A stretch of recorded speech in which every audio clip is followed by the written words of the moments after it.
Mo, lovely to have you on the podcast. Thank you so much. I've been looking forward to it. Well, let's start then with your definition, if you would, of high performance. I was hoping you would avoid that question.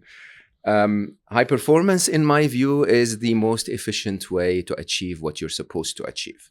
And I think that what you're supposed to achieve is usually the bit that is missed out. So if you head out in life and you're supposed to achieve a reasonable mix of happiness, enjoyment, connection to your loved ones, and success and money, and you end up really efficiently achieving a lot of success and money, but not the rest of it, that's very poor performance. I think the preface, if you want, to high performance is to define what it is that you're supposed to achieve and then achieve it as efficiently as you can. So why is society busy telling us that it's the big houses and the fast cars and the pay packets that define high performance rather than the truth and honesty with your partner or children at the end of the day? Well, I think that we live in a highly capitalist society, a society that is entirely based on I need to sell you something. And sadly, we cannot sell genuine happiness. We cannot, because we're born happy. It's innate within us. Happiness in my analysis and my work is the absence of unhappiness. If there is nothing out there to make you unhappy, then your true reality is calm and peaceful and contented and happy with life, right? Now, because the society cannot sell you that, cannot sell you contentment, not the society, but let's say the businesses running our society cannot sell you that. What they sell you instead is run. You need another car, you need a better suit, you need a better dress, you need a taller girlfriend, you need whatever. And they keep selling you those things. And we believe the story. We believe that we need those things to achieve happiness, and so we chase them. And sadly, for most of us, I think you would probably agree, and everyone listening, I would say that yes, you do achieve some of what you had out to achieve, and then you find that emptiness. Is that it? And so you tell yourself, oh, maybe I bought the wrong color dress. Maybe I should buy another one, but maybe a different color. And then, that doesn't work. And then you go and say, oh, maybe I should buy two, right? If I get two, I think it will be fine. Oh, I'm missing, this, or I'm missing that. And we keep running in that hedonic treadmill until eventually, for most of us, it's known as the middle age crisis, where it suddenly really hits you.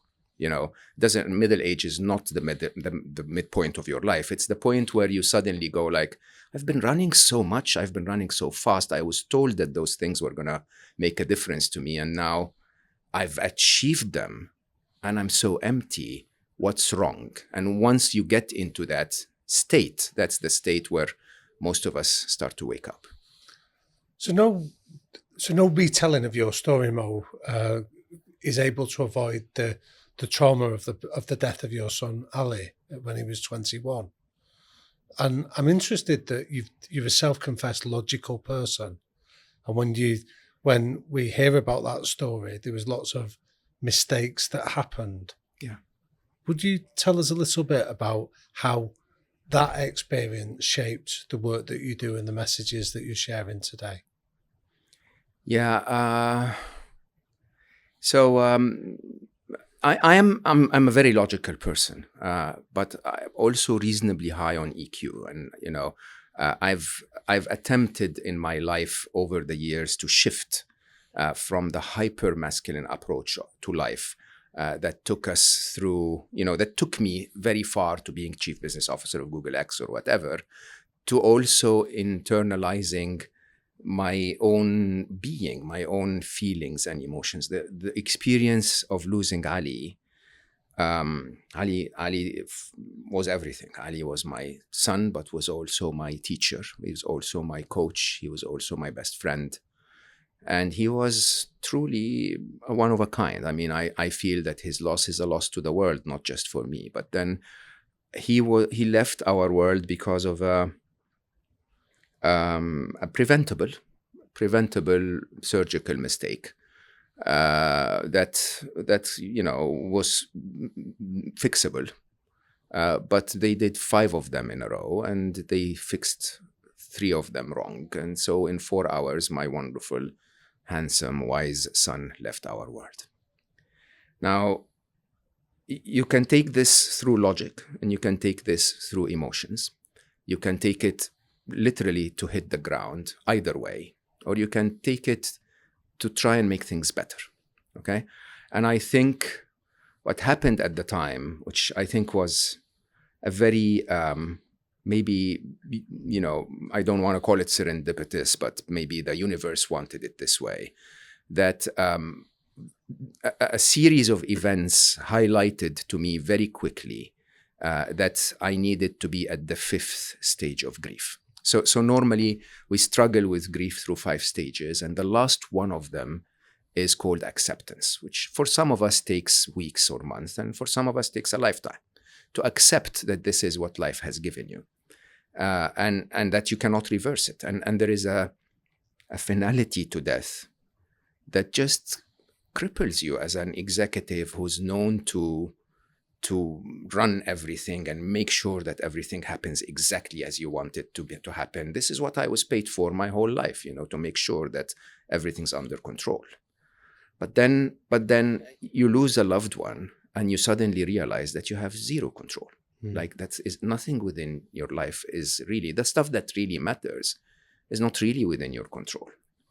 And so my logical side, of course, did the right things. You know, I reported the case so that the, you know, Ministry of Health did the right things, and, you know, the hospital was alerted or penalized the right way so that this mistake doesn't happen again. You know, I comforted my family, I took care of them, and so on and so forth. These are the logical steps that you need to do. It's the emotional, I think, that really got me to be with you today. So after Ali left us, 4 days after he left us, his sister Aya, he really was very close to Aya. And he really took care of her almost as the masculine figure, if you want. And so he spoke to her. She lived in Montreal, he lived in Boston. And he spoke to her every single day, at least for an hour, which is very unlike, you know, a teenage he was 21 at the time. She was still in her teens. And she came to me and said, around 2 weeks ago, he had a dream. And he dreamt that he was everywhere and part of everyone. Which, yes, just kills my heart every time I remember it, because some people say that this is the description of death. Actually, in my work in Solve for Happy, I describe death as a way to disconnect from space-time, if you want. And that basically allows you to be everywhere all the time. We can come back to this if you want. But anyway, what happened is the minute I heard this as a business executive, all that happened in my head was I heard a quota, a target. Okay, my master, my son, my best friend and my coach is giving me a target. He's saying, make me everywhere and part of everyone. And I just heard myself saying, okay, Habibi, consider it done. At the time, I ran Google for 8-9 years. I knew how to reach billions. This was my skill. I said, done. And I basically started in my mind to accept immediately that he's gone and he's not coming back. And that the only way I can keep him part of our world is to take the essence of what he taught me about happiness, about wisdom, and just share it with the world, so that in my mathematical calculation, you know, 7 years later, through 6 degrees of separation, he's everywhere and part of everyone. Stupid. I can look back now and say, oh, wow, how could you think that way? But it flipped everything upside down. Everything upside down. I wrote Solve for Happy, 32 languages, bestseller in almost all of them, you know, reached tens, hundreds of millions, you know, through videos and content online and the book and so on. And hundreds of thousands of people that would send messages and say, this actually is very different. This changed our look at life. Can I take you back to a phrase that you used when you were describing your business career? You spoke about this hyper-masculinity that had got you to a senior position at one of the world's leading organizations. I'm interested in exploring what that phrase means and how you today look back at that person. Yeah. So we should start by saying masculine and feminine has nothing to do with your gender, your biology, with nothing, right? You could be. I'm 58% feminine, and I know that's my masculine brain talking, because 58, math and logic are in the masculine side of the brain. Now, does that mean that a woman doesn't have math and logic? Of course they do, right? We all have a bit of masculine and a bit of feminine in us. But those feminine and masculine qualities are basically that, they're qualities, right? So you could look at a problem and be intuitive in your approach to analyzing a problem, and that intuition is a feminine quality. Or you could be highly analytical, and that analytical approach is a masculine quality. You could be super linear, which is masculine, or you could be creative, which is feminine. You could be playful, which is feminine, or you could be disciplined, which is masculine. Now, with each of those, it's a quality, okay? There's never anything wrong with equality, right? Discipline is good when you're supposed to be disciplined. Playful is good when you're supposed to be playful. Too much discipline makes you stubborn. Too much playful makes you maybe careless, right? And so the game of humanity was to always achieve that balance. A balance that makes us as a society reasonably covering all of those blocks, but also a balance that makes you as a human, as a single unit, true to who you really are. Okay, so if your reality is I'm supposed to be playful sometimes, and you're oppressing that all the time, then you're not true to yourself. You're basically not high performance. Why? You're not in your high performance because you're pulling yourself back. You're using some of your energy to contradict your nature, to contradict your true abilities. Now, our world in general, with capitalism since the Industrial Revolution, has prioritized masculine traits. We prioritize competitiveness. We prioritize, linear thinking. We prioritize discipline, and this is very apparent in all of, if you want to summarize it, in all of the doing that we do. Right? So our entire world, if you really think about it, from the minute you wake up in the morning to the minute, you're finally away from the modern world, is about do. Why? Because that's the way we can measure progress. That's the way we can make more money. We can make more profits. But there is so much you can achieve that is not by doing. There is so much that you can achieve that is by being. And being is a quality of the feminine. Being empathetic to what's happening in Ukraine. It's not the action that you take, it's the empathy that makes you affect the world, right? It is what triggers the right action, okay? You can be angry, right? And if you're angry at the situation, what is your all of your doing going? Your doing is going into, I hate the soldiers, I want to destroy this, I want to do that. That's wrong. Or you can be compassionate, right? And that being, that essence, is what drives the reality of what should be done, okay? We live in a world where that has been forgotten. So sadly, what we do, and we're very good at it, is we build more products, we sell them faster, we make them expire quicker so that you buy more of them. We package them really well. We sell them all over the place and deliver them. And in the process, we're destroying our planet.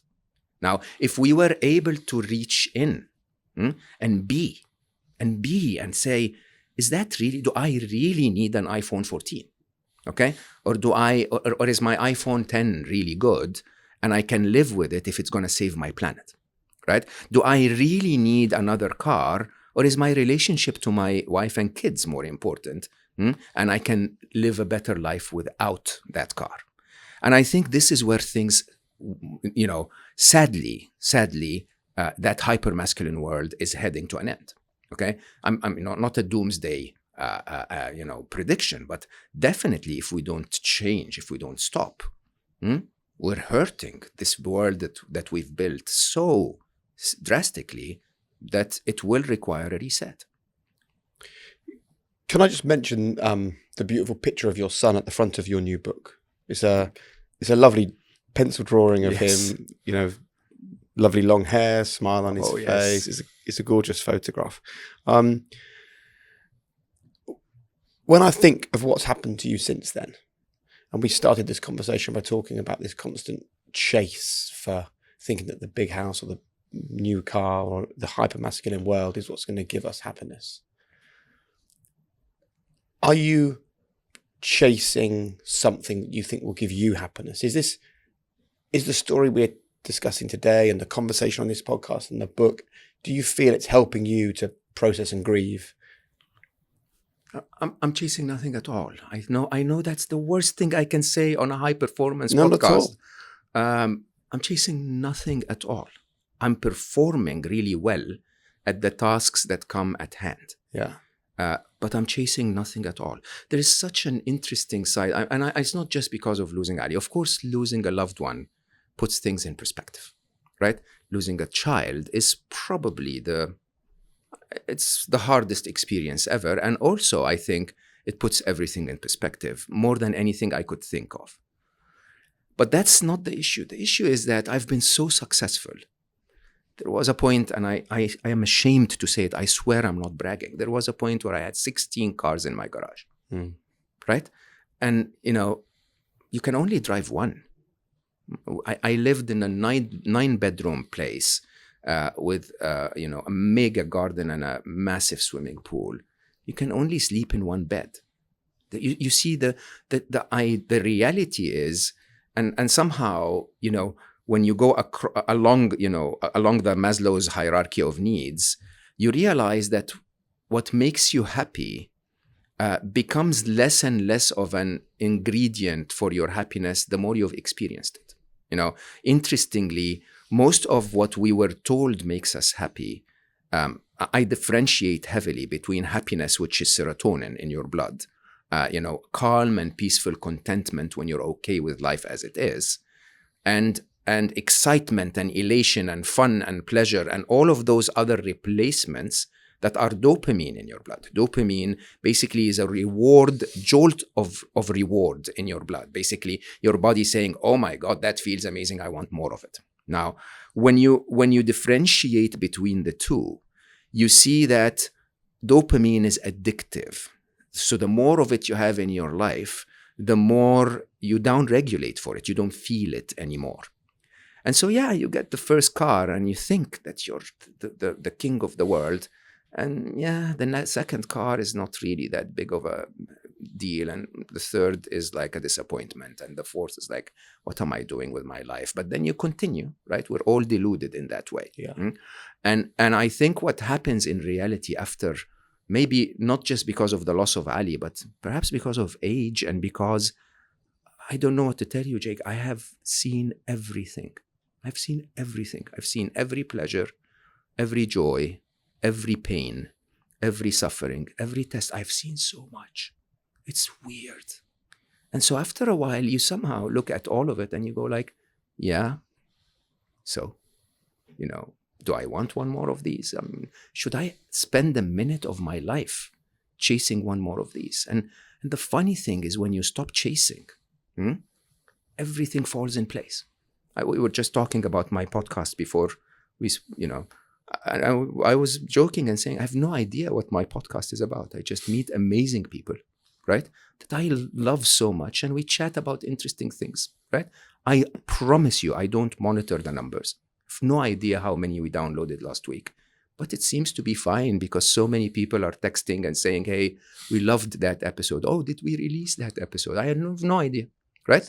And interestingly, by doing that, not only are we growing like crazy, but we're also enjoying the hell out of it because there is no stress.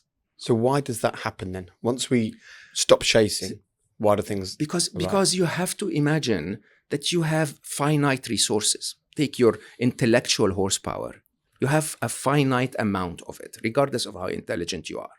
You can dedicate that amount to doing what is needed which is to focus on the conversation, know the guest reasonably well, prepare your questions well, ask the team to edit it well, and so on. Or you can ask them to chase. You can ask them to go and, struggle with life. And you just take a chunk of your bandwidth and put it in the chase. When actually, this is not just my style. When I joined Google in 2007, end of 2006, it blew me away because I came from Microsoft, very competitive, love Microsoft too, but very competitive. Everything is on the spreadsheet, everything's calculated. And Google was in its infancy, really. We were just starting to make a big difference, even though the company started a few years before. But in Google, they didn't really care that much. I remember I had a conversation with Larry and Sergey very early on about, maybe you can do this and the revenue will go this way. And their answer was very straightforward. No, hold on. If we give you a very good product and people love it, and they're using it all the time, then the money will come, right? And I was like, yeah. And they said, maybe we should just build a very good product. And honestly and truly, in the early years, where Google really was Google, that's all we focused on. We would go from country to country, language to language, and just build the most incredible ability for people to find access to information. And yeah, the money poured in. And we didn't really focus on the money pouring in part. We focused on fulfilling the promise, and the money pouring in was the byproduct. But how can you not now chase the numbers when your guiding light is the message spreading happiness? A billion happiness? On behalf of your son Ali. How can you not be going, how many today? How many this year? Because your ego is put in check at a point in your life when you realize that something like that is not done by you, but it's done through you. There is a mega difference. So when you're aligning, and I know this is a bit spiritual if you want, but if you've read The Alchemist, Paulo Coelho, when you know your life's purpose, the universe conspires to make it happen. Think of it this way. Life has physics and biology and chemistry and gravity and whatever behind it, right? There are rules to life. If you are pro-life, if you're helping life, life helps you back, or at least doesn't resist you, right? If you're not, life pushes back. And so you have to push harder and harder and harder, okay? And so, yes, we try really hard. We measure the numbers. We do all of those things when we're either opposing or we're not fully aligned with what's good for others. Right? If what you're doing is good for others, I mean, your podcast is an example. Why do you have 400,000 listeners per episode, or viewers per episode? It's because you must be doing something right for them. You must be bringing something amazing for them, right? Once you do that, then you can measure or not measure, but the reality is that the reason why it's so popular is because it's doing some good, okay? Now, if it's not that good, this is where marketing and advertising comes in. Honestly, most of the time when something is heavily advertised to me, I wonder if it's any good at all, right? It's like, if it was any good, I wouldn't need to be bombarded with ads all the time, right? If it was any good, my friends would tell me that they tried it and it's amazing. So I'm in that place. I believe that what I'm doing is not me doing it. I believe that life wants 1 billion people to be happy. I believe that happiness today is probably the most important component of a time that's gone mad. Right? So if I show up every morning and I do the best that I can, probably the tailwinds are pushing me forward. Have you read the brilliant book by The Second Mountain by David Brooks that talks around? No, yeah.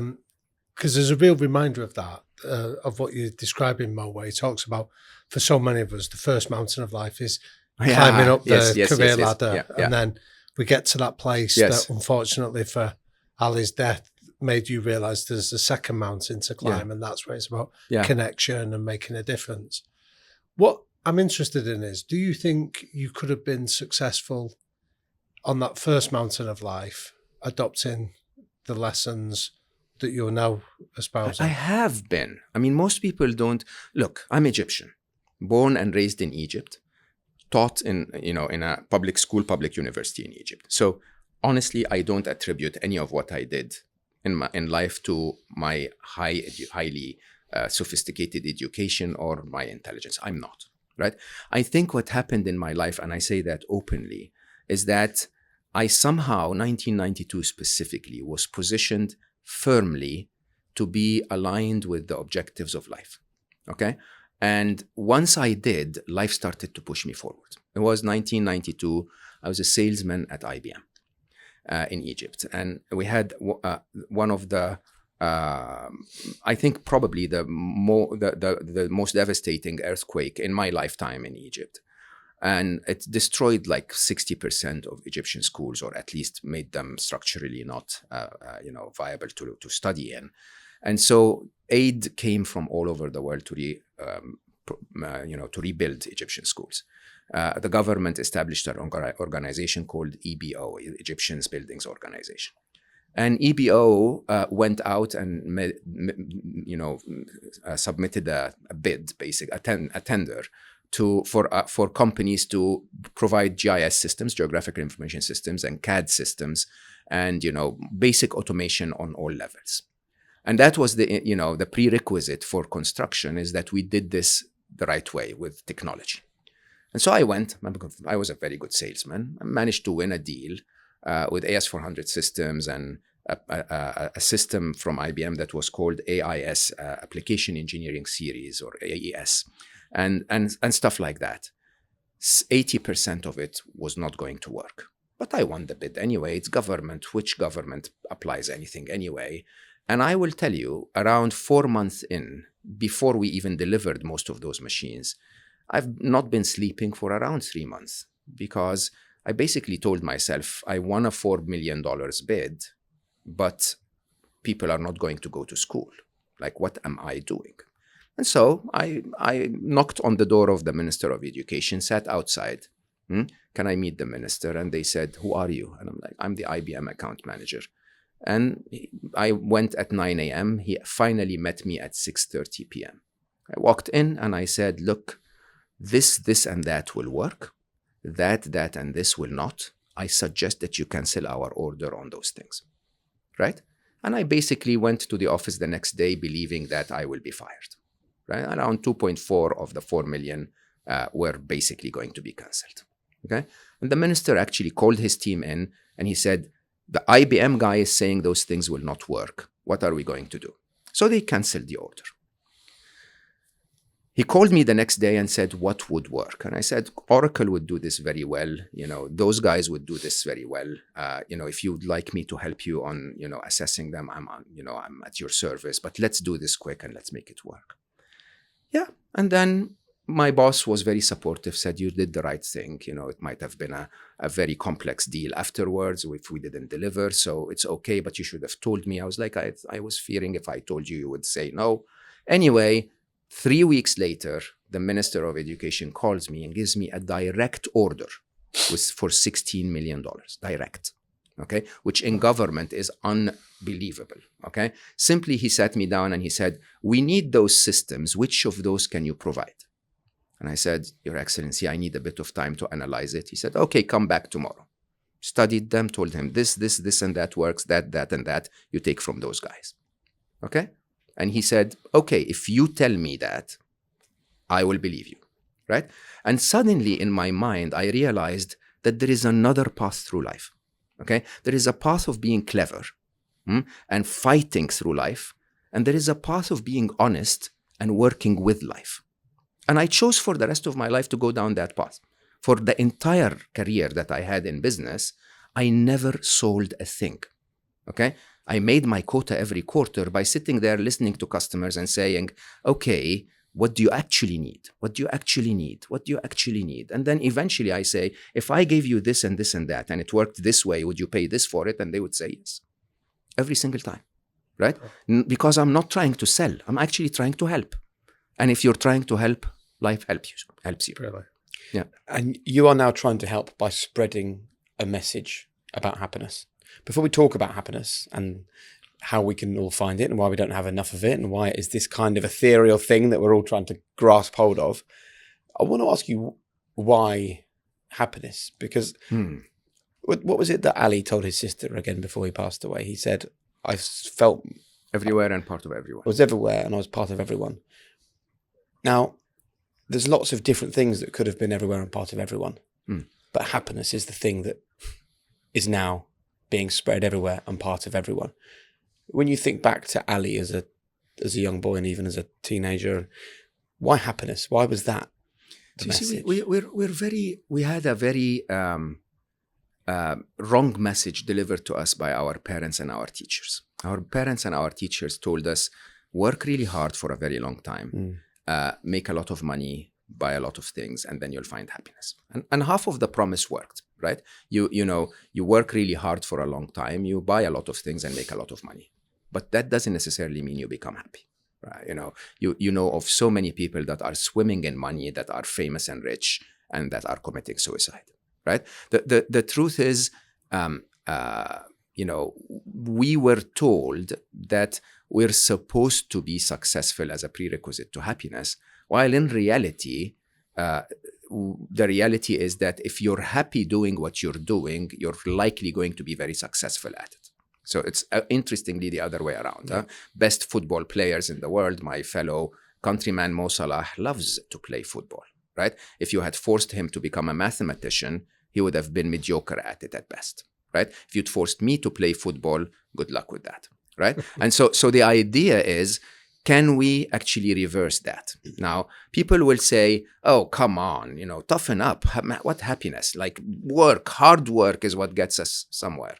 No, it depends on how you define happiness. If happiness is to go surfing, and on the coast of Australia, then you have the wrong definition. Happiness, in my view, is a calm and peaceful contentment when you're okay with life as it is. Best quality of an entrepreneur ever is to be okay with the challenges that you're going to meet. So, you start a business and the first thing that happens is the business goes wrong and you have to pivot. Yeah. Okay. And unless you're okay with the reality that yes, force majeure will happen. Yes, things will go unlike what you expect them. Otherwise, why would you be the one that created the amazing breakthrough? When you're okay that way, when you're peaceful and calm and contented, you succeed more. Now, what does that mean? It interestingly means that happiness is a lot like health. Think about it. If you get a tiny bit of a sore throat, you stop. You go like, okay, no, hold on. I need vitamin C. I need to drink warm liquids. I need some, and so on. Why? Because instinctively that without your health, you're not in the optimum form of you to succeed in life, to survive and succeed in life. Now, tons of studies will tell you that without your happiness, you're likely not going to go very far. Why? Because you're going to be wasting lots of your brain cycles, thinking about what's stressing you or making you unhappy. You're going to be grumpy and all of your colleagues and customers will hate you and not want to work with you. You're going to not have a wonderful mate in your life because you're upsetting everyone and no one wants to live with you. And so you're going to be even grumpier. You're going to, and so on. You're going to report more sick leaves. You're going to, always be disgruntled with the job that you have. So you don't want to give anything to it and so on and so forth. Studies will tell you that people who are happy are between 12 and 37% more productive at anything that they do, right? So when you really think about it this way, happiness, your default state when you were born as a child, that default setting is also your optimum mode of survival and performance, okay? If you see it that way, then suddenly your happiness doesn't become a privilege. It's your duty. It's your duty to find that calm and peaceful contentment as you navigate life, right? So that when challenges come your way, you simply look at them calmly, wisely, and do the right thing. If you're unhappy and constantly complaining and constantly, disgruntled with life, you're wasting too much effort. Too much effort. I posted on Instagram yesterday a reel. I'm not a reels guy, but I do it because they tell me to. but I basically said, I understand that we're angry about what's happening in Ukraine, right? But what good is anger bringing to the people of Ukraine? The same negative feelings The same events can trigger negative feelings in you. And what would you want from the negative feelings? The negative feelings will tell you, I want to kill, I want to destroy, I want to, I hate the others. Or the same events can produce positive feelings. Yeah. And it's a choice, by the way. Huh? I can choose to feel compassion and empathy for the Ukrainian people, and then my actions will be directed to alleviating their suffering and pain as much as I can. It's a choice. So take us into that pause then, that moment of choice. Yeah. And give us, and for our listeners especially, what are some of the hacks into that moment that allow us to then access biggest hack I was ever told was when I hosted one of my dear friends, Jill Balti Taylor. If you know her, the neuroscientist, you absolutely have to get her over here. She's brilliant. And she basically studied our behavior when we are negative. And she says, from the second you are triggered on the negative side, so say an event makes you angry, to the second that you're filled with stress hormones, to the second that you took an action and you didn't, but those hormones were flushed out of your body, is 90 seconds. That's it. You cannot be angry for more than 90 seconds. Wow, okay. But then what happens is you run the thought in your head again and you renew your 90 seconds. And then you run it again unconsciously, and you renew your 90 seconds. While in reality, what you get after those 90 seconds is a buffer where you can stop and say, I lost my phone, right? You get a mix, a cocktail of weird emotions, right? One is, how stupid am I? I hate those guys that took it. What will I do with the photos? I wish I had. You can have a cocktail of those emotions. And if you actually observe, you get those emotions, and then there is that tiny buffer, right? And that tiny buffer allows you to go and say, now what am I going to do? I can be angry at the world, or I can go buy another phone, or I can go, cancel my SIM, or I can, go to my computer and block the phone, or right? And once you get into that buffer, suddenly you move in the right direction. Now, I basically put that buffer in a flow chart. And it's a very, very simple way for me, because I always say, if I were to teach the world happiness, I'm not qualified. I try my best, but I'm not like the big, teachers. I need to be the Olympic champion of the sport. I need to be someone that lives what I preach, right? And so I basically measure how quickly I bounce back to happiness from unhappiness. We all feel unhappy every now and then because events miss our expectations. It's a survival mechanism, right? But how quickly can you take an event that missed your expectations and then bounce back to, I can deal with this, right? For me, on average, and I'm not bragging, this is actual statistics, it's 7 seconds. Right? 7 seconds, other than a few times a year where it might be an hour or a day, but regularly the little things that upset us all the time, they last 7 seconds. Okay? And 7 seconds because I go through a flow chart. And the flow chart is very straightforward. Is it true? Can I do something about it? Can I accept it and do something despite its presence? Right? And it's really not that intelligent when you think back about it. Huh? So go for it. Is it true? Is it true? 90% of the things that make us unhappy are not even true. Like your boyfriend or girlfriend says something hurtful on Friday, your brain is telling you he or she doesn't love you anymore. Okay? That's not true. That's your brain's, magical work on making a scenario that can win the Oscar, right? The truth is he or she said something hurtful. That's it. That's the truth, right? You want to get to the point of they don't love me anymore. There is a lot more analysis that needs to be done around that. Okay. And most of the time, if you actually just ask the question, is it true? Most of the time, you find that it isn't. So you go to the second. If it is not true, drop it. If it is true, you go to the second. And the second is very straightforward. Can I do something about it? Yeah. Can I do something about it? Is the answer that to high performance all the time. It's the right way to handle a problem. So can I do something about it? Is simply do it. If there is something you can do about it, do it. Don't sit in the corner and cry like a baby. It's not going to fix anything. You're not 6-year-old anymore, right? So if there is something you can do about it, do it. The Jedi master level of happiness, however, is if there isn't something you can do about it. Losing Ali, okay, you can't do anything about it. He's gone. It's nothing you can do to bring him back. And that is what this is, basically what I call committed acceptance. Committed acceptance is to say, not the best scenario life. I would have preferred if you'd had taken us in another scenario, but I have to acknowledge that this has happened. And so if it has happened, can I accept it? Accept it as a reality, the new baseline of my life, and do something despite its presence to make my life better or the life of others better. Can I, do I want to sit in a corner and hit my head against the wall because Ali left? Yes, I do. But what difference will that make to life?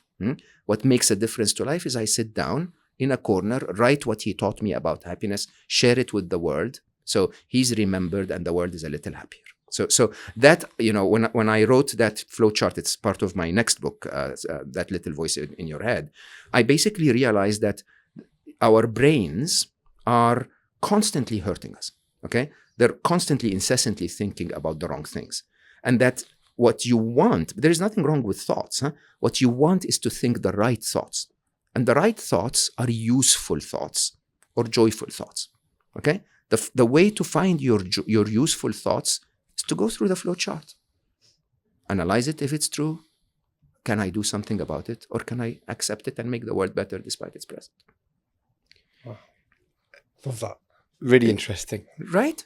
One of the challenges, though, when we talk about high performance, is that we're constantly saying to people, set big goals, set big ambitions, want great things, let's go, Yeah. And then when the world doesn't give us that, then we go, oh. So I don't want to say to people, don't expect great things. Not at all. That's not what I'm saying at all. What I'm saying is there is a difference between expectations and ambitions. Yeah. Okay. So when Solve for Happy came out, the again blurry me, I had a mission that was called 10 million happy. I told you the mathematics were if I reach 10 million, 6 degrees of separation, 70 years later, it will be everywhere and everyone, part of everyone. Right. That was my math. Could be right, could be wrong, but that was what I thought of. Then I came here to Channel 4 in the UK, part of the book tour. I did an interview on Channel 4, which 2 days in was viewed 7 million times. 4 days in was viewed 37 million times, which was the highest ever clip in the history of Channel 4 news. By day 12 or 11 or something like that, it was viewed 87 million times, to the point that the CEO of Channel 4 at the time called me in and said, we've been broadcasting violence all our life. Why are people so interested in happiness? Right? Great question, right? And so the target was blown out of the water, right? So 10 million happy, and we don't just measure views, by the way, we measure people who take action, was imminently going to happen, okay? And so we are a tiny team, five people, and they started to say, "You're a sandbagger. You never really set the right targets. We should make a bigger target." And we went to 1 billion happy. Now, 1 billion, if you ask me, is very unrealistic. I mean, how many humans in history have ever reached 1 billion people, right? And I don't even want to reach 1 billion people. It would be wrong because then the mission would be me. And I'm going to die or going to make a mistake or going to be seen kissing someone in public or whatever, and somehow I could destroy the mission. So the idea is, can I actually have a proper mission that is 1 million people championing 1 billion happy, and we hopefully get completely forgotten, the small team that started it. And that actually is our mission. Now, back to your question. I still wake up every morning with the ambition of 1 billion happy. Yeah. I do. Right? But I don't kill myself on the days where I reach 5 people or 1,000 people, or, by the way, if you build a beautiful reel and it reaches 10,000 people in the bigger scheme of 1 billion, you're supposed to be disappointed, right? I'm not at all. Not at all. If I made you guys happy today, perfect. If 4 of our listeners stayed with us this long and became happy, even better, right? What is within my expectations is that if I do the best I can, I will reach the furthest I can, right? That's my expectation. And so I wake up every morning, do the best that I can, And if I've achieved the best that I can, then perfect. If I don't, I reflect and say, what did I do wrong, and do it better next time. But directionally, I'm dreaming of one day after I've left this world where 1 billion people found happiness as a result. Okay, that's wonderful, but that's not what drives my daily target setting. My daily target setting is driven by realistic expectations of, I'm trying the best I can. That's the maximum I can do. What was the single most important thing relating to happiness that Ali taught you? How much time do we have? Ali taught me so many things. I think the biggest one that completely flipped me upside down was, I remember I'm a very, very high performing executive most of my years. And then I went to Google, became head of emerging markets, vice president of emerging markets. So I started half of Google's operations globally. And then I went to Google X, which is this moonshot factory that's building innovations. I was chief business officer with the objective of really solving big problems that affect 1 billion people or more. So I'm in that TED Talk mentality. Most of my life, I'm like, okay, we're going to do something amazing and that's going to change the world and it's going to be worthy of 18 minutes on stage. And then, we'll set the next thing. And he comes and sits next to me and says, Papa, I have to tell you something. He was 16, I think, at the time. Papa, I have to tell you something, but it's going to upset you. It's like, I learned, I swear to you, this boy was so wise. When he said, I want to tell you something, I listened. Okay? So I said, no, Habibi, tell me, what do you have in mind? He said, but you're going to be upset. No, just please tell me. And he said, Papa, you're never going to fix the world. I was like, why, Ali? Why don't you have that spark? Why are you not dreaming of the TED Talk, sort of, in my head? And he said, Papa, the world will always have people that are suffering. Okay? The truth is, you're never going to fix it. You're never going to fix it. You may impact it a little bit. If you learn to first fix your little world. Damn you, Ali. That was totally the opposite of what I did in my life. He basically said, look, if you fix your little world, life will trust you enough to make your little world a little bigger. If you fix that, it will be a little bigger and a little bigger. So if you really want to change the world, you fix yourself. And if you fix yourself, we will trust you, diplomatically saying, we don't yet. Okay. and then you'll change us, me, my sister, and my mother. And then if you do that well, then maybe your department at work, and then maybe your company, and then maybe your country, and right? As long as you keep doing it right. And he directed me to a documentary on Netflix, Gyro something, the sushi maker. Basically, when you're a sushi chef, first they start you off fanning the rice. For years and years, you fan the rice. Okay, until you really fan the rice really well, then they'll have you wash the dishes or something else, and then they'll have you wrap at the first one. Years and years later, when you consistently did the right thing, you become the master chef, right? And that's the game. The game of life is we want those shortcuts, but those shortcuts for so many of us that got them end up with a disaster because you positioned yourself in a place that was bigger than where you are. There are, that consistent long-term high performance cannot stand missing blocks on the way. So how do we not miss the blocks? And how do we start by doing the small things that are not particularly sexy or exciting, but... Look under your feet, not at the target. That's the way not to miss a block. So the idea is, I know on my next startup that if I did the right things, the startup will shine. Right? But if I start my next business focusing on the startup shining, I don't get all of the blocks ticked on the way. Right? What I need to do is I need to say, this is where we're heading, and these are the blocks I need to step on. At least that's how I see it now. I will look at those blocks and do them to the best of my abilities until they're as perfect as they can be, and I will stop every day and reflect. If those next 3 blocks are still my next 3 blocks. By the way, most of us don't realize this.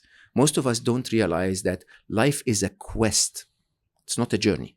Okay, the difference between a journey and a quest is a journey is a trip that you've done before. Okay, you know the path. I'm gonna go here, and then I'm gonna turn left, and then I'm gonna right. Most of our life is a quest. We've not done that before, right? You take a couple of steps, and it's almost a quest in deep fog. Right? You take a couple of steps forward and then you stop and you reflect and you say, is this really still the right direction? Or maybe should I go left a little bit? And then you take one step to the left and stop and assess and say, should I continue? That's how life is, huh? When it comes to our relationships. Huh? First, you fall in love with someone and then you go like, hold on, that's not the right thing. And then you go a little bit to the right and say, no, I want a taller one. And then, oh, no, hold on, taller is like a little too much for me. I need one that is smarter. And you just keep going through that quest until eventually you say, aha, now I know. Right? Now I found out how to tread that journey. And then you go fall in love with the right person that fits you and then go along that journey, ticking those boxes one by one and then end up in the right place. Right? And applies to everything, to your business, to your, to your finances, to your happiness. I'm intrigued about how that same thing applies to your family, because you're describing like the wisdom that Ali was sharing with you at 16 years of age is breathtaking. And I'm interested in what sort of father you were when you think about just looking under your feet rather than at the target. I did some good things and some horrible things. I was very, very, very, very driven, very driven. And I again, in that little voice in your head, that's the opening introduction.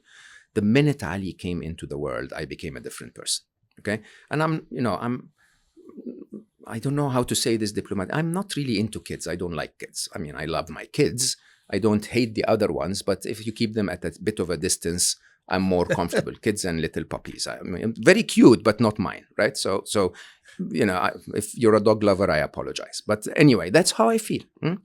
But the minute I saw that child, I promise you, I did what a good father would do, a good husband would do. I went and held my wife's hand in the delivery room, and difficult experience for me, but I did it. Okay, did it twice with both kids.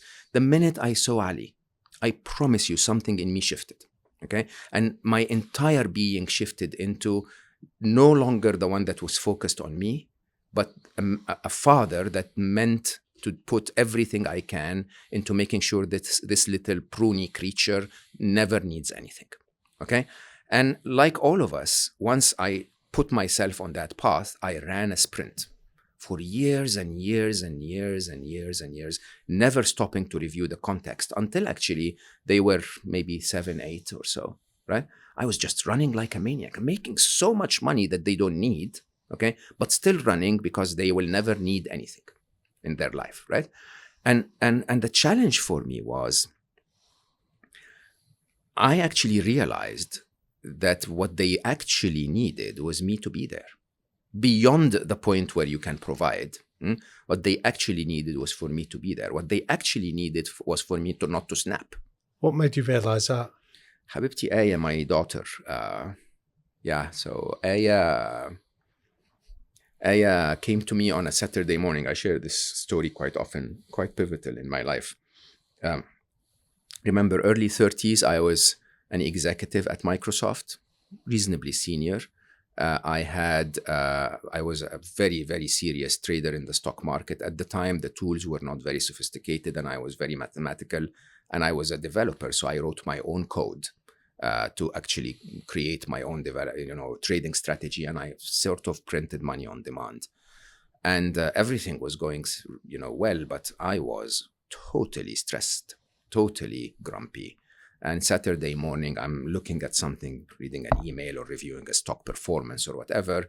Aya walks in and she's jumping up and down from excitement. We're going to go to this place and we're going to do this and then we're going to do that. And can we go have ice cream afterwards? And I'm like, can we please be serious for a minute? She was 5. What was I talking about? Okay. And I could see with my own eyes, I could see my daughter's heartbreak. Okay, it was so clear. See, she suddenly, from that elation, she looked down and burst crying and ran away. Okay? And I just suddenly realized I don't like me that way. I really don't like that person. Okay? And I made it my commitment that from that moment on, I'm going to change. It took me 12 years to master it, right? 4.5 years to even begin to see results. But I made it my number one choice to stop being that grumpy, annoying, rich bastard, sorry to say, and become a human that actually prioritizes things properly. It's a great story. And there's a great lesson as well in life there, that when do we stop being the ones that are excited about ice cream? My kid the other day, he went to school, okay, and he said to me, he said, I'd love you. He said, Dad, I'd love a water slide. I said, I'll tell you what then, while you're at school, I'll build you a water slide and it'll take you to the beach. He's 6 years old. And when he came home, he ran around the side of the house. I thought, where's he going? And he came back crestfallen. Where's the water slide? Where's the water slide? Yeah. What I love, though, is that at 6 years old, he genuinely believes his dad can build a water slide while he's at school from our house to the beach 40 miles away. It's a shame that we lose that in life, isn't it? And we no longer believe that anything can be possible. There's a real joy in that, you know. Playfulness, remember, is on the feminine side, and our hyper-masculine world deprioritizes that. But some of the wisest masters I have learned from or became friends with will tell you that the absolute best path through life, the most efficient high-performance path through life, is to play. And I know this sounds really weird. So I am a very, very serious video gamer. Very serious. Like, I never say my gamer's name in public because I'm the one that killed you yesterday. So it's as simple as that, right? And the way I play, I promise you, is the highest performance I have ever achieved in life. Is the ability to tune into a game and move from the analytical, strategic, clever player to total flow. Total flow is to blend with the game of life. Is to literally let life tell you in microsecond intervals, take a little left, go this way, do that. And believe it or not, that is the skill. If you've ever worked with very senior business leaders or very senior coaches, or they no longer analyze, they're in flow. They're completely, they're part of the flow of the game. Part as life ticks along, they're able to see and respond, not see and analyze and work and push. And we've had some amazing guests on this podcast that have described that state of flow, that state of grace. How do you get there? Flow is very well studied. I mean, Csikszentmihalyi's book is amazing, but there are many, many others that the book's called Flow, but there are many others. I believe that flow is, and I actually in my next book, I realized when I was researching it, that flow is the only state where you get dopamine and serotonin at the same time in your body. So you're very excited, but you're very calm at the same time. And interestingly, what happens is, first of all, you have to let go of the long-term objective. You have to be here now. Okay. So if you tell me our objective of today is to do an hour of conversation, and I focus on the hour, then my performance sucks for 50 minutes. And then the last 10 minutes are okay, right? I need to focus on minute by minute as I go along, focus on every question rather than the last question, if you know what I mean. Yeah. So the first approach to flow is stop focusing on the result, focus on the performance, right? That's number one.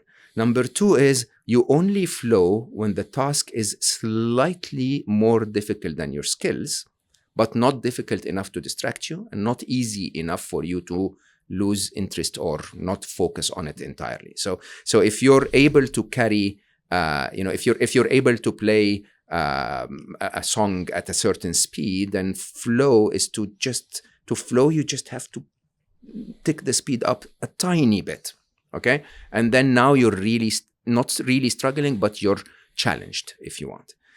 And then the third is you focus on the components, each component of the task, not so basically you're perfecting every every strum on your guitar, not the entire solo. You're just looking at every strum individually and saying, if I get that strum right, then I'll focus on the next one, and then on the next one. And so being in the present moment completely. And to be able to do that, you have to remove all distractions. So these are my 4 rules. Again, part of my work in that little voice in your head is to say your 4 rules are you have to do that. And once you remove distractions, and your task is challenging you a little bit, and you're focusing on bit by bit of it, not on the final end destination, you get into flow. And by the way, flow seems to have been reserved in life to athletes and pianists and so on, who are at the top level of execution. Not true at all. You can flow when you're playing with your daughter.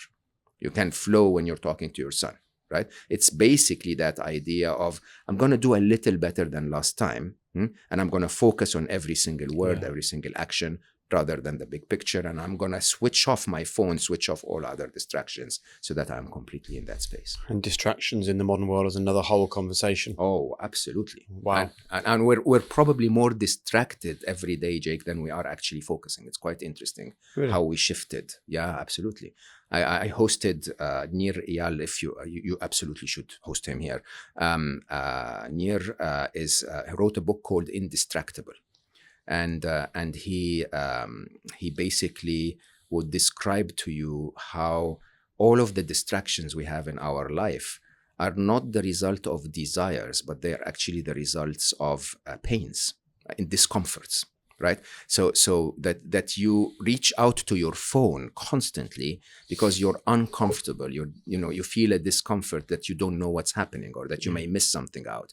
You're constantly looking at Instagram to see if you got a like, because you feel the discomfort of, do they like me, right? You constantly monitor how many downloads or whatever, because are we growing faster than Stephen Bartlett, or right?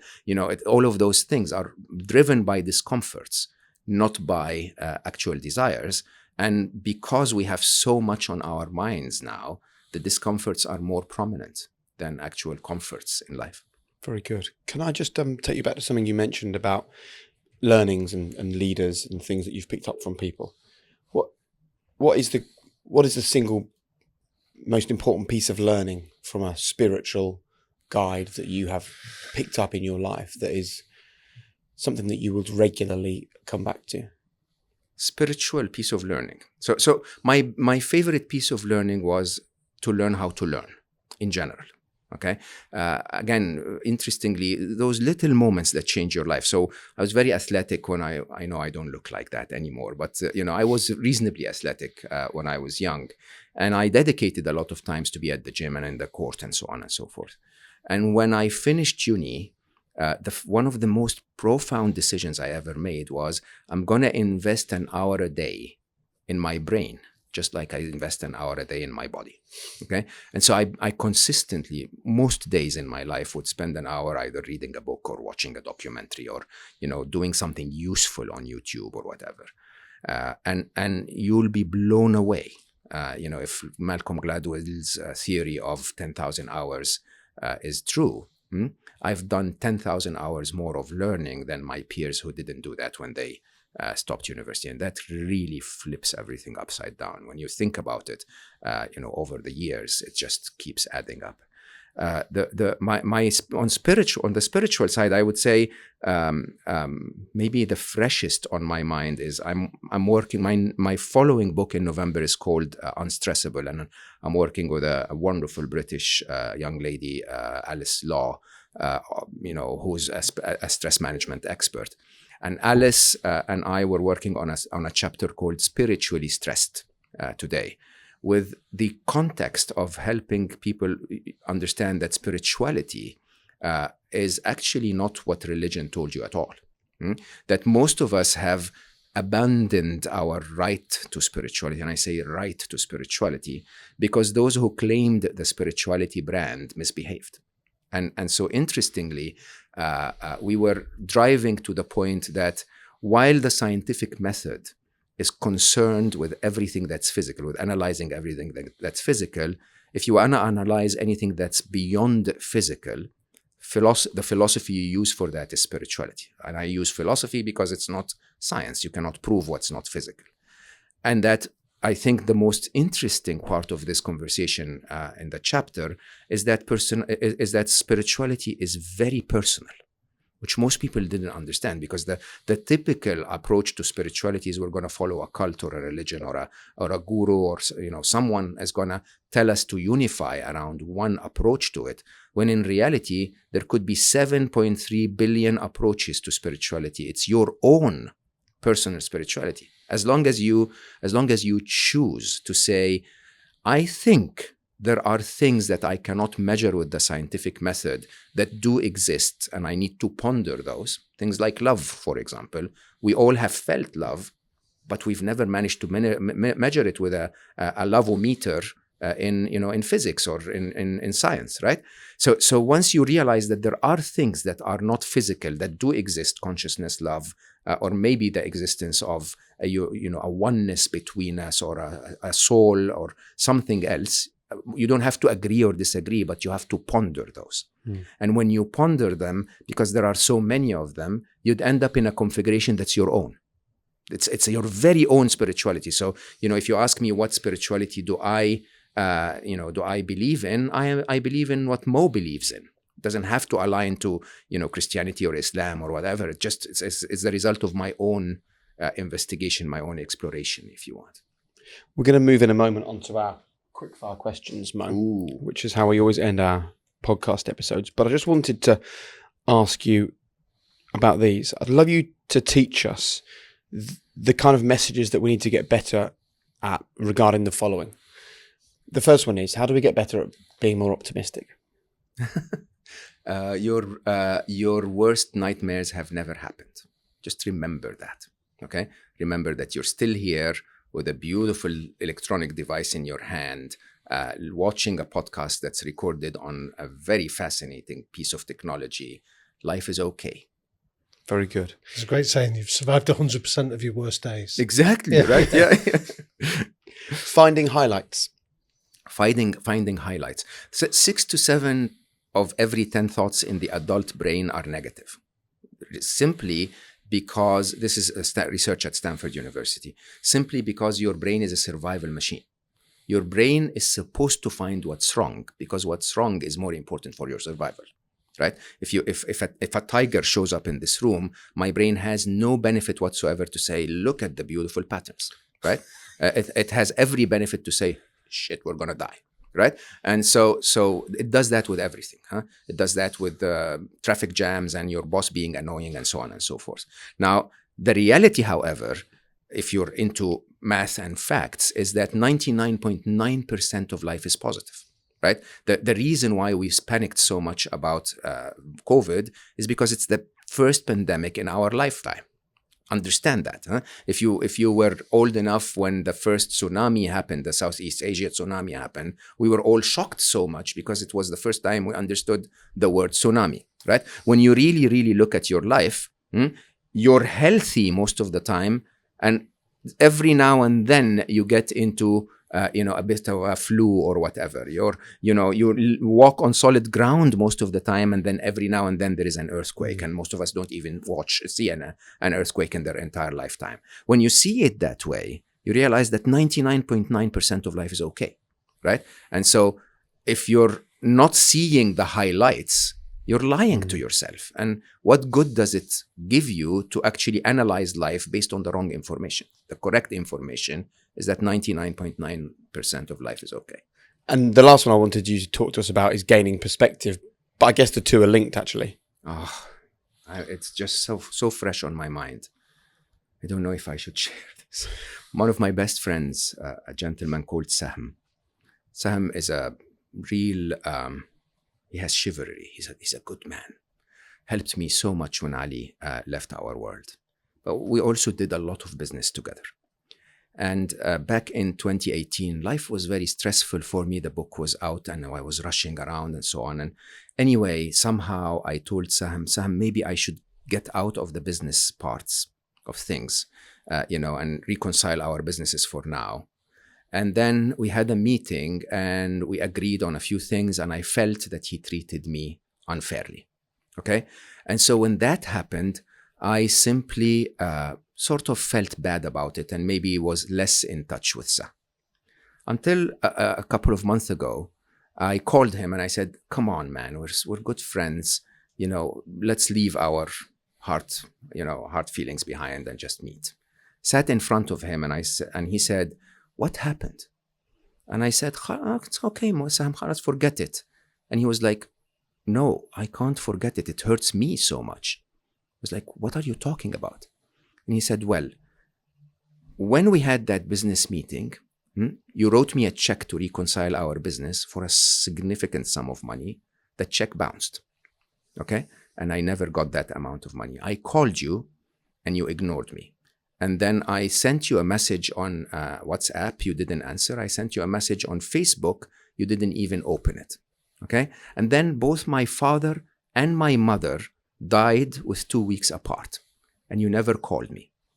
Okay? And I can tell you the rest of the story. But in my mind, the perspective of the situation was, Sam was unfair to me when we reconciled the business. When in reality, I was an asshole. I mean, literally almost bordering on criminal to give him a check that bounces when we're reconciling our business. And that's probably the biggest reason why we do bad in life. Nobody wakes up in the morning and says, hey, I'm going to hurt someone today, or I'm going to do something horrible that makes everyone dislike me, right? Everyone is informed by a perspective, okay? By a vantage point, if you want, that is so limited because none of us knows everything, right? And then we build our entire stories in our heads on top of that. And those stories destroy us, destroy our best friendships, destroy our relationships, our love, and romantic relationships. They destroy everything. And I wonder, I mean, this story with Sam's probably was very shocking for me because I'm not like that. But so many of us go through this on daily basis. My boss is this, the government is that, the NHS is that, or whatever, I don't know. And it's so shocking when you actually stop and say, could I be blind? Maybe I'm not seeing the full picture. What is it that I'm missing? What excuses do the others have? What is their story? And if you do, I think you become a lot smarter when you make decisions in life. Empathy once again at the fore. Absolutely. Let's move on to our quickfire questions, Mo. Yeah, fire questions. Quick is fire. Like five words per answer or something like that. No. Okay, all right. Very difficult for me, but Let's see how we go. Your 3 non-negotiables for life. Honesty, love, and doing good. If you could go back to one moment of your life, what would it be and why? I'd go back to the moment he left and hug him one more time. How important is legacy to you? Nothing. As a matter of fact, it's distracting. What legacy? I'll be dead. I don't care. Seriously, why do people think about that? So do you, to take it away from quickfire then, legacy means nothing to you, but is there an element of you that sees the work you're doing now as the legacy of Ali? No. The work I started was the legacy of Ali. So 10 million happy was for Ali. 1 billion happy is for the rest of us. Yeah. It's honestly, it's so, I don't know how to say this, but if you're chasing legacy, you're driven by your ego. And you're driven by your ego even before you die, even after you die. It's like, how stupid is that? I know it sounds really weird, but isn't what matters the legacy of this minute? Isn't this what matters? Like, I'm going to do this minute right, and then the next minute has its own legacy. Yeah. It certainly should be the focus. What advice would you give to a teenage Mo just starting out? I say that every time, so this is not something new on your podcast. I say life is a video game. Absolutely is a video game. And so, when I played with Ali was much better than I was when he was alive. I think I would beat him now, but when he was alive, he was so much better than me. And I was very strategic. I would actually go and try to finish the game. Ali would try to play the game. Very different. He would go to the difficult parts of the game where there are explosions and smoke, and I would ask him, why? Why would you go there? And he says, this is where all the fun is. This is where you learn, you develop, and you become a better gamer. right? Think about that. If life was a game, it's an infinite game. It's not about winning. It's not about the destination. It's about the gameplay. Okay? It's about enjoying every minute of the game. And have you learned to do that in life, to chase the Nobody ever excitement? learns to do that fully, but I think the most perfect example I had, and I had the honor of spending an hour and a half with him, is His Holiness the Dalai Lama, where truly he comes across as one of the wisest men on earth, but also the biggest kid you can ever meet. And it's such a wonderful combination, because we were really talking about very deep topic and important projects, and we were laughing our heads off and just all over the place, and it was wonderful in every possible way. Brilliant. One book that you would recommend our listeners to this podcast get their hands on and read? Stephen Bartlett's Happy Sexy Millionaire. Damn you, Stephen. So well written, to the point, amazing in every possible way. Brilliant. And finally, your one golden rule for listeners to live a high-performance life. Choose what it is that you want to perform. If you perform adequately at something that matters, it's much better than performing brilliantly at something that doesn't. Wonderful. What a great way to end. And I think that so many people are kidding themselves into thinking that happiness is not something that's there for them. And I love the fact we've had a conversation today that happiness can be there for you. It is about fully exploring, fully understanding, putting empathy rather than opinion at the heart of your life and seeing where it gets you. So thank you so much. Thanks for having me. It's been wonderful. Thanks very much. Thank you, Mo.